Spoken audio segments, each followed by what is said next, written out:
Well, the Real Estate Institute of Queensland has criticised the Palaszczuk government's proposed relief package for tenants, warning it's too generous for tenants and will leave many landlords financially impacted. Joining me now for our panel, Executive Director of the Menzies Research Centre, Nick Cater, and journalist Kel Richards in Sydney. I'll start with you, Nick. This is a real worry. There's been a lot of complaints from landlords, people assuming that they're, big, well-heeled and deep-pocketed individuals. A lot of them are mum and dad average. Yeah, this is a mistake that federal Labor made, of course, at the election, to think that they could scrap negative gearing because, landlords, people who own residential property investment, were somehow rich. Now, we know from then that the statistics say otherwise. 60% of property owners, residential investment property owners, earn less than $80,000. So these are people with real cash flow issues of themselves. They may be asset rich in the sense they own a property, but they're probably not cash rich. And for the Palaszczuk government to basically give open slather for people to not pay their rents or pay a reduced rent with no requirement to ever have to pay that back, it is just really hard on those who put money aside to save for the future. That's a very good point, Nick, because if there is a rental holiday, no requirement that over a period of time, the rent that you haven't paid for 6 months is somehow paid back, whether it's, an extra $10 or $15 a week, or whether it's a lump sum in 12 months' time, or perhaps taken out of the bond if and when you depart the property. It's pretty short-sighted, Kel.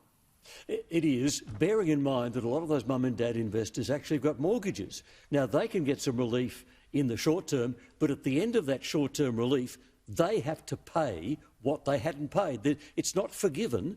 They have to just catch up with the bank. So the bank gets a right that mum and dad investors don't get.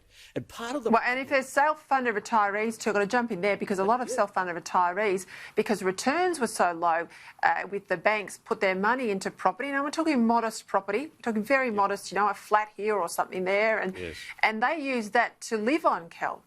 Exactly. Part of the problem is the word landlord, because landlord is what lexicographers call a growl word. It paints the picture of an ogre. When you hear the word landlord, you're supposed to imagine the Cray brothers with slum housing in London in the 1960s.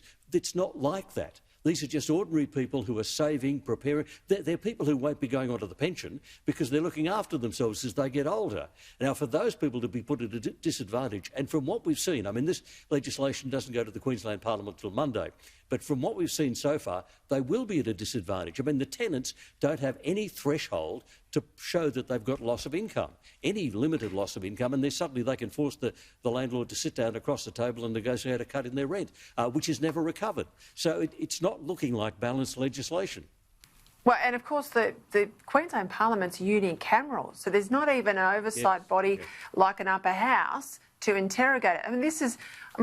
My broad problem sometimes, Nick Cater, is there's such a lack of scrutiny of state governments, and I know this issue in Victoria, their state budget, they're looking like they're going to borrow $25 billion to get through coronavirus. Well, that many billions of dollars from a state budget like Victoria's, it's already in trouble. All this infrastructure spending and the way the left love to throw around money on social projects, this is a real problem.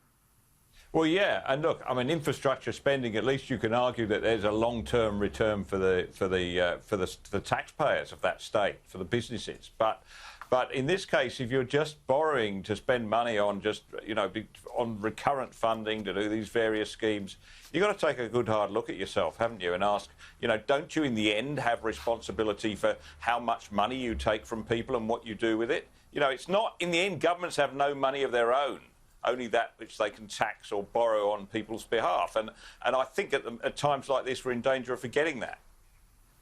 And you've got to ask where their money's coming from, Kel, because we know in Victoria they've signed up to China's Belt and Road Initiative, and it's causing grief right around the world. And they may end up turning to China to rescue them. Their debt level is going to go up from $23 billion to $70 billion. That's a tripling of their debt level. That's what Tim Pallas, the Victorian Treasurer, is saying. And at the end of all of this, when the whole virus thing is over, not every state will come out of it equally well. Some will come out of it better than others. And you've got this sneaking suspicion that the PSSU, the People's Soviet Socialist Republic of Victoria, is going to be the one that comes out of it badly with a massive debt that they pass on to next generation. It's a very good point, Nick. I know your team at Menzies Research Centre do a lot of big research projects, but an analysis of the debt and where it is in terms of the foreign component, I guess, for state governments and their balance sheets, I reckon that's a good body of work. Yeah, look, I think so. And I think you're right to draw attention to that Belt and Road Initiative and Victoria's involvement in it, which is completely, of course, against the policy of the federal government. You know, these loans, these cheap loans from China come with strings attached. And if you walk into that, then, you know, you're really committing your state to an unknown future. And, it was foolish of them to do it at the time, but now it looks even more foolish.